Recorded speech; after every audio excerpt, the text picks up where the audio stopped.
பாண்டியன் ஸ்டோரியில் அடுத்த வர எபிசோடில் நம்ம தங்கமயில இருந்துட்டு மீனாவை கூட பேசினதுலேருந்து மீனா இருந்துட்டு பேசாமல் நம்ம மாமாவை பார்த்து விஷயத்த சொல்லிடலாமா, அக்கா எந்த அளவுக்கு வருத்தப்பட்டுட்டு இருக்காங்க, ஆனால் இருந்தாலையும் அவங்க பண்ணது பெரிய தப்பு தானே அப்படின்னு சொல்லிட்டு மீனா வந்து ரொம்பவே என்ன பண்ணுறதுன்னு தெரியாமல் குழப்பத்தில் இருக்காங்க.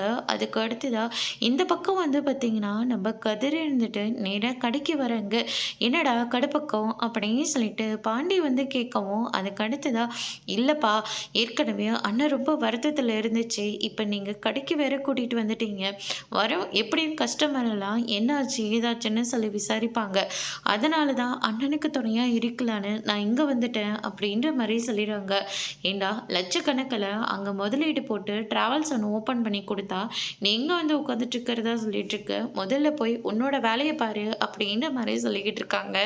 அதுக்கு அடுத்ததாக வந்து பார்த்தீங்கன்னா, அப்போ கொஞ்ச நேரம் கதிர் இங்கேயே இருக்கட்டும், நான் கொஞ்சம் வெளியில் போயிட்டு வரேன்ப்பா அப்படின்ற மாதிரி சொல்லிடுறாங்க. ஒரு டெலிவரி கொடுக்க வேண்டியதாக இருக்குது, அதை நான் போய் கொடுத்துட்டு வந்துடுறேன் அப்படின்ற மாதிரி சொன்ன உடனே, அண்ணன் நான் இங்கே இருக்கிறேன், நீ போய் பார்த்துக்கோ, ராஜியும் ட்ராவல்ஸ் தானே இருக்கா, அதனால ராஜி வந்து ட்ராவல்ஸை பார்த்துப்பா, நான் இங்கே கொஞ்ச நேரம் கடையை பார்த்துக்கிறேன், நீ கிளம்புன அப்படின்ற மாதிரி கதிர் வந்து சொல்லிடுறாங்க. அதுக்கு அடுத்ததான் அவங்க கொடுக்க வேண்டிய பொருளை கொடுத்துட்டு நேராக லாயரை பார்த்து விஷயம் என்னன்னு சொல்லிட்டு மயிலை டிவோர்ஸ் பண்ணுறதுக்காக நோட்டீஸும் அனுப்பி விட்டுறாங்க. பாக்கியம் இதை தெரிஞ்சுக்கின உடனே பாக்கியம் ரொம்பவே கோவப்பட்டு எல்லாரும் மேலேயும் கம்ப்ளைண்ட் கொடுக்குறாங்க. அதோட பிரம்ம முடிச்சிருக்கு.